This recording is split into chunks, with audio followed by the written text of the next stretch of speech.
Hello, everybody. That was Creedence Clearwater Revival. We're sitting on the top hour of the hour, 4 o'clock. You're listening to KRFF 95.9 LP FM, Moorhead, Fargo. The number to the station is 701-478-4959. Before we go any further, just wanted to say Canna-Talk ND will only promote legal cannabis content. We won't do anything illegal. We're here to change the law, not break the law. So just keep that in mind. And this hour of music on KRFF 95.9 LP FM is being underwritten by Orange Records. Orange Records offers a variety of new and used music on vinyl and CD, as well as a large selection of posters, DVDs, and much more. Orange Records is located at 641 First Avenue North in downtown Fargo and is open 7 days a week. Search Orange Records Fargo on Facebook for updates on new arrivals. So anyway, North Dakota for Freedom of Cannabis Act. It's a constitutional measure that's being circulated out there as we speak. If you're thinking, well, how can I get involved? How can I, help, support personal freedoms? Here's how. ND for Freedom of Cannabis Act, again, is a constitutional measure. 21 plus to possess and consume. 12 planets. Probably there's a joke there, but up to 12 plants, private consumption, and licensed business only. The deadline is February. We have several businesses out there that you can go where they have it. You can go to these websites I'm about to give you now, and you can find out exactly where those businesses are. But Lisa and I, who's in studio now, we'll be at West Acres tomorrow, noon to 7. Like we've always been. We'll talk to her later. I don't know how many more Fridays we're going to be out there, but we'll definitely be out there tomorrow. So we'll have the petition. Come on through. It's a good time. Anyway, North Dakota Cannabis Caucus Fargo on Facebook. Email cannabiscaucusfargo@gmail.com. Facebook, North Dakota Cannabis Caucus. YouTube, Canna-Talk ND. Twitter, ND Cannabis Caucus. On Instagram, hashtag Cannabis Caucus Fargo, and hashtag ND lowercase, or was that bottom slash? What do they call that thing? I think a lower. So the lower liney thing. Yeah, lower dash, cannabis, lower dash again. There's got to be a better word for that. Caucus. And then the website, ndforfreedom.org. And that's how you can get a hold of us. And I was just thinking Committee for Compassionate Care is on Facebook. And Leslie is a cool person, and every day she puts how many licensed medical cards have been, I suppose, dispensed. Maybe it's not the right word either, in the state of North Dakota. But again, it's a constitutional measure, ND for Freedom of Cannabis Act, 21 to possess up to 12 plants, private consumption, licensed business only. And 4:20, we'll get the show started. We got a cannabis nurse in the house. We got Lisa buzzing around doing some filming. We plan to have that on YouTube later in some sort of montage thing. So stick with us. We're going to take a musical break, and we'll see you on the other side. And that was Van Morrison with TB Sheets. I remember hearing that song in like a bar like a long time ago, and it was just a crazy song. All right, Lisa's going to go ahead and read some things here. Hold on 1 second and go. You can sign ND for Freedom of Cannabis Act at the following locations here in Fargo: Tochi Products, Addictions, Smokey's House of Pipes, Mellow Mood, 46 and 2 Tattoo, and Orange Records. All right, folks, it's showtime. We'll see you on the other side of this. We'll have Gale Pederson with us. Here we go. All right, guys, it is Canna-Talk ND with Wilson. We got Lisa in here, too. We got Gale Pederson, cannabis nurse, to tell us about cannabis. How did you get to the cannabis nurse thing? It's a long story. I'll try and shorten it a little bit. Okay. I'm a certified holistic nurse and in North Dakota, a specialty practice nurse in holistic nursing, the only one in the state. So to gain that education, I did get to travel around the country a little bit. In that time, between a couple of the of the workshops, the conferences I went on, my mom was diagnosed with pancreatic cancer. Okay. So the second class here, I was introduced to a naturopath. Okay. And here she was anxious. She was in pain. She was nauseated. Hospice was not really in the picture at that time in our small town. Okay. So she, the first thing when I asked him, what can I do? He essentially said, find her some marijuana. Okay. It is illegal. My mom would not have even approached it because it was illegal. Well, what did you think of cannabis in general before that? Oh, I'm a child of the 70s, so, post-Vietnam War. So I was very aware and known. I certainly knew I could have found some at that time. Gotcha. So back then, say like the 70s, I suppose, was kind of the thought of cannabis, like it wasn't evil yet, was it? Like entirely? Because at one point it was good, right? Like everything was cool at some point. No, it never really was, I guess, around here. Post-Vietnam War there, my husband was in the service, so that it was very free around that at that time. Gotcha, So, gotcha. But, Okay. But family, interrupted all that, careers and everything too. So Gotcha. Okay, so go ahead. it came into my focus at that time, and I thought, well, this is interesting. Had heard about nausea, things like that it did help. So, so then come 20 some years later, that was in the mid 90s, 20 some years later when we have Measure 5, and I was put in touch with the Measure 5 people after it passed, and when we knew it was going to the legislative councils, the legislative committees. So I wrote up and spoke before each of the Health and Human Services committees for the Senate and the legislature. After that, it was kind of, I didn't know anything then. I knew that this was something good. I needed to research more just because it's always been in the back of my mind. So after that, and we did do some good changes from what the legislature really wanted to do after Measure 5 was passed. They, after instituting it, I knew that we were going to be in trouble for the fact of just how long it was going to take and all the legal bureaucratic blah blah blah. Yeah. So in that time, I discovered the American Cannabis Nurses Association. Okay. Joined that a year and a half, almost 2 years ago now. It's a group of people from all over the country, legal and non-legal states, over 1,500 nurses, and these are the top people in the industry for medical cannabis. Well, it seems like there's quite a few medical states now, right? Like there's more than, like, of the 50 states. 33 states have some form, I know. So. Gotcha. And I think there's a lot of legalization in the process right now in a lot of other states too, So, okay, keep going. So just with the education there, with my holistic practice, it just seems a perfect fit with the cannabis nursing. It's a natural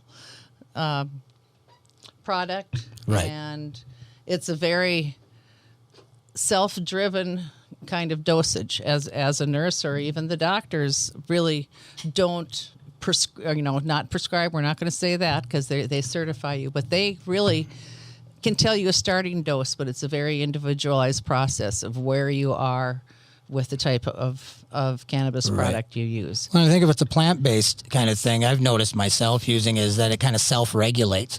Like it kind of just, your body just kind of knows each different time. And that's the homeostasis that Correct. the endocannabinoid system comes in. And that is essentially our 11th body system. And I like to say that, especially to the healthcare providers, it is a system just like your respiratory system, your digestive system. Please learn about it. We need education to know about this, how it regulates blood pressure, so many other things, from the nervous system to the bones and the immune system. Absolutely. Well, old CBD's making a name for itself, though, right? And it is. That's a good thing to bring up. Segue or something, sure. So, what is a good CBD product? Yeah, let's talk about it. Please don't buy it at the local gas station. Well, let me say this, though. Do you think everybody could benefit from some sort of CBD in their diet daily? Well, for sure. CBD versus THC have different receptors in your body. The CBD works with your organs, your bones, skin, tissues, essentially.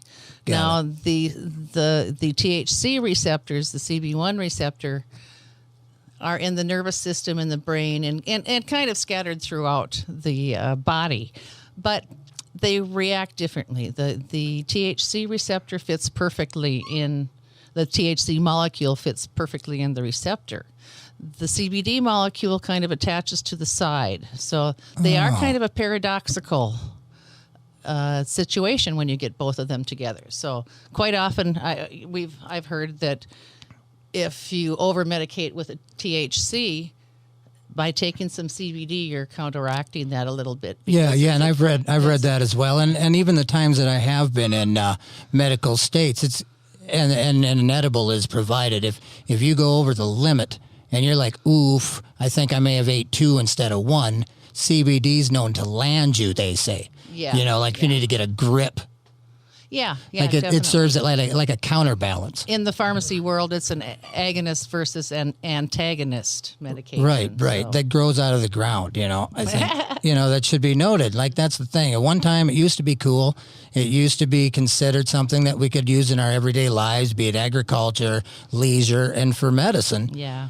Somehow, that not even being considered at all, but yet I don't see any real result, like real evidence that it needed to stop, No. And you'll notice that I'm talking about cannabis. I'm not using the term marijuana. No, you're not, and I'm not either. And yep. The socioeconomic implications for the name marijuana has a negative connotation here. So if you don't know the history of marijuana, cannabis, please look back and see how things changed with large corporations, and even now you've got the alcohol industry that is even pushing against the products here too. So, yeah, absolutely.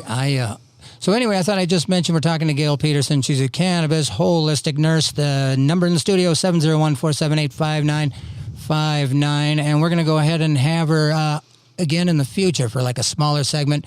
We're calling it, Lisa, what are we calling it again? Health Corner with Gale. That's right, Health Corner. We gotta Let's say no Health No, it's Health Cannabis Corner with Gale. Ooh. Yeah. Okay. Yeah.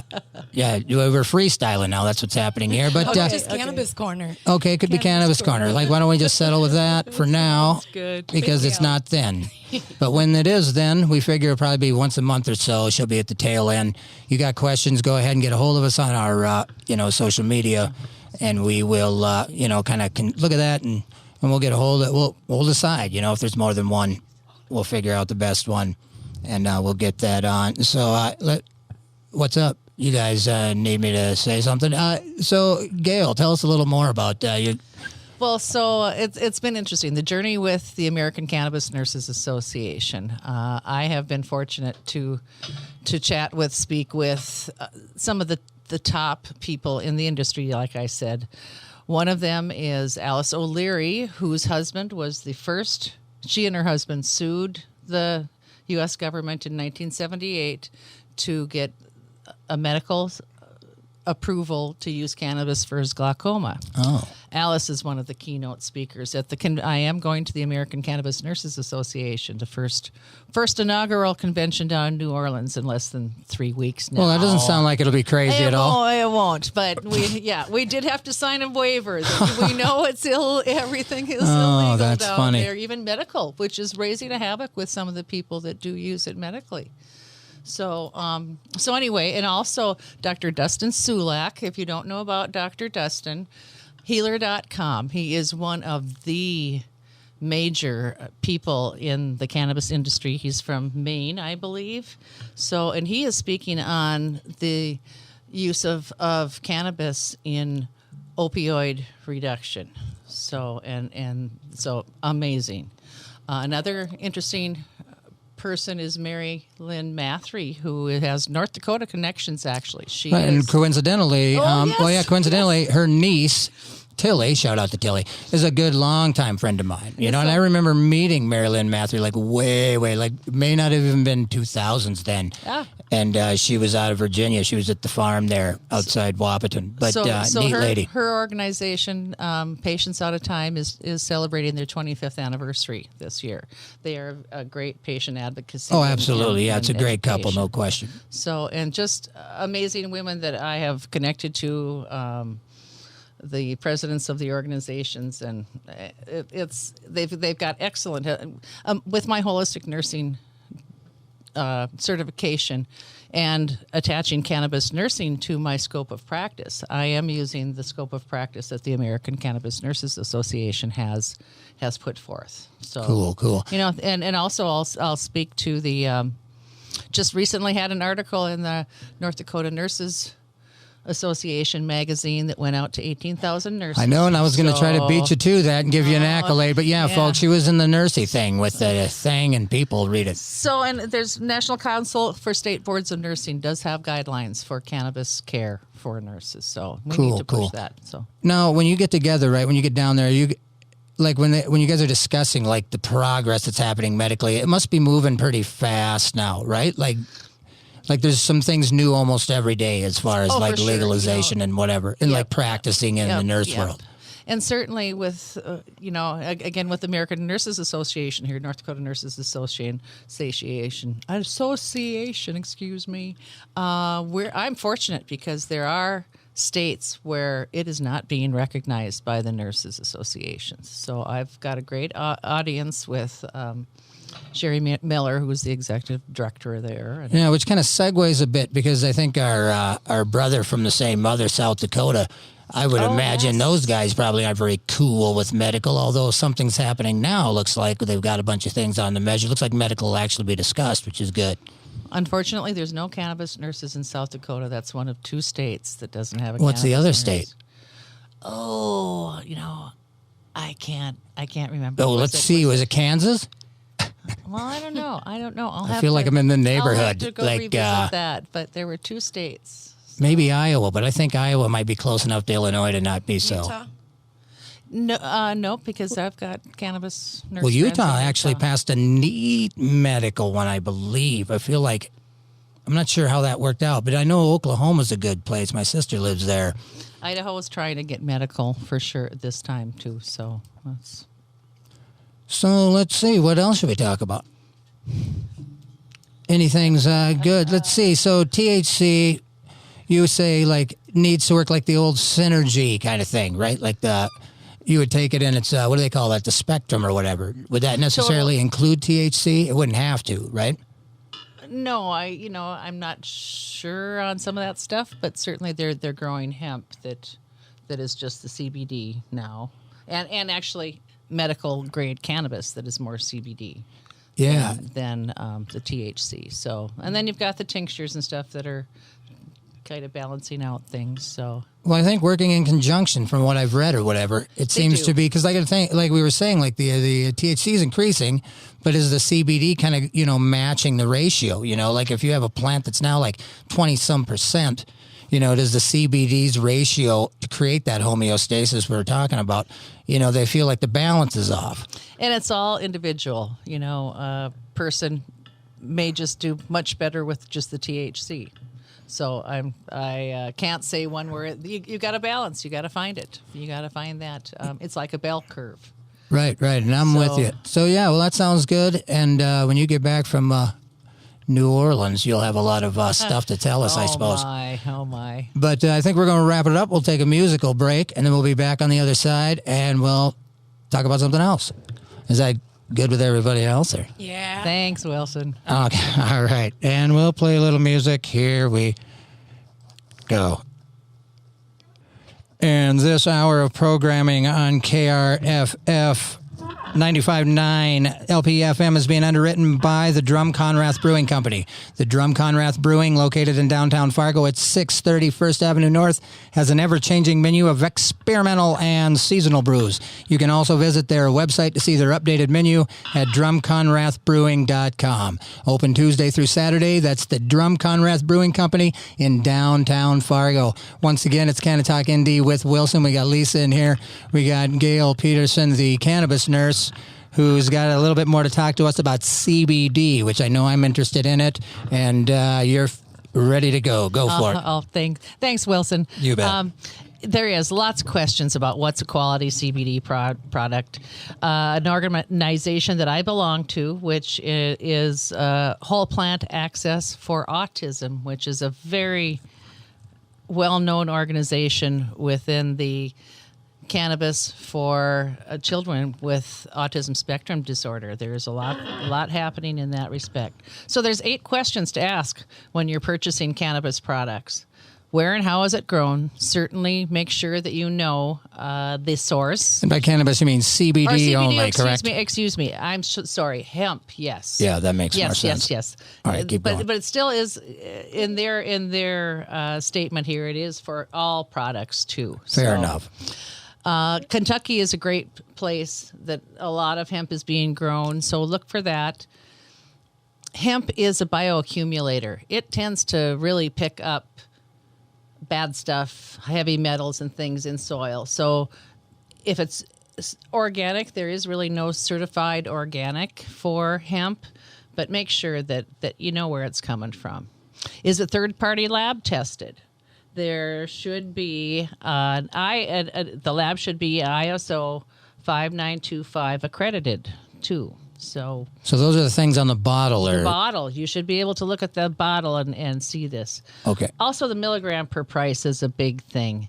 Oh yeah. For the most part, under and I can't read my writing here either, but under 10 to 12 cents per milligram should be a good range for you too. So, Gail, is there actually no specific label that we can count on that's maybe from an organization? Not as of yet. There's several companies that are saying they've got this organization, but it really hasn't been approved by the whole industry. Of approval, so that people don't have to figure out all that specifics. Sometimes they just want to see a label they can trust.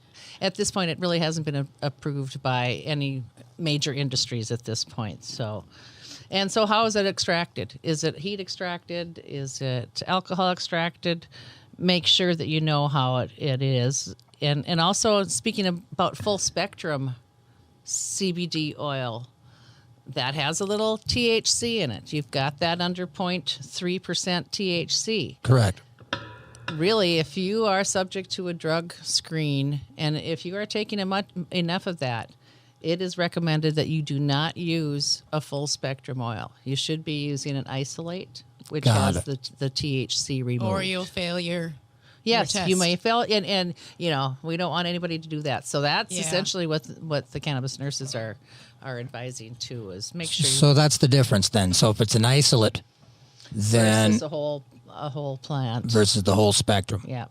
So, Gotcha. And then the concentration for the most part, you get more for milligram. Higher the milligram, the more you're getting for the bang for your buck. So, then how is the customer service? Are they cooperative? Is there a return policy? If you're ordering online, definitely. There's some companies that they're using for kids with epilepsy, with seizure disorders, that do offer some good discounts also for people with disabilities and low income. So look for that. Are there any additives? You don't want any stray oils, especially like a vaping product or things like that. And I do hate to say it, but I'm against a multi-level marketing. There's several that are really big in the state, and you're just paying way too much. It may be a good product by their standards, and I say by their standards, but overpriced. So be careful buying it from your friend too. So So what did you say? 10 to 11. What did you say the pricing 12, was? Yeah, let's see. 10 to 12 a milliliter? Yep. Got it. Well, while you're looking at that, Lisa, why don't you tell the people how they can get a hold of us? You can find out more about ND for Freedom of Cannabis Act or Cannabis Caucus Fargo on Facebook at ND Cannabis Caucus Fargo, YouTube at Canna-Talk ND, Instagram at ND Cannabis Caucus or Cannabis Caucus Fargo. Our website is ndforfreedom.org, and our Twitter is ND Cannabis Caucus. Well, that sounds good. All right, Gale, kind of hit us with a little summary on CBD and what people should be looking for, or whether or not they all can. I mean, like I was saying earlier, could everybody benefit from a little CBD in their system?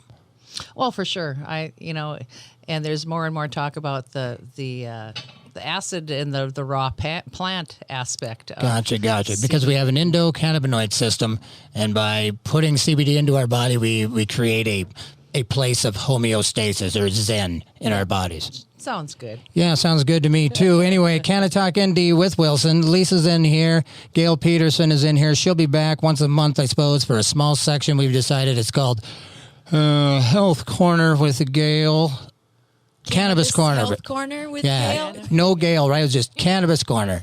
Health Cannabis Corner. Doesn't matter. We'll have it figured out by the time. And we're going to go ahead and wrap it up here, and we'll see you next Thursday. I might be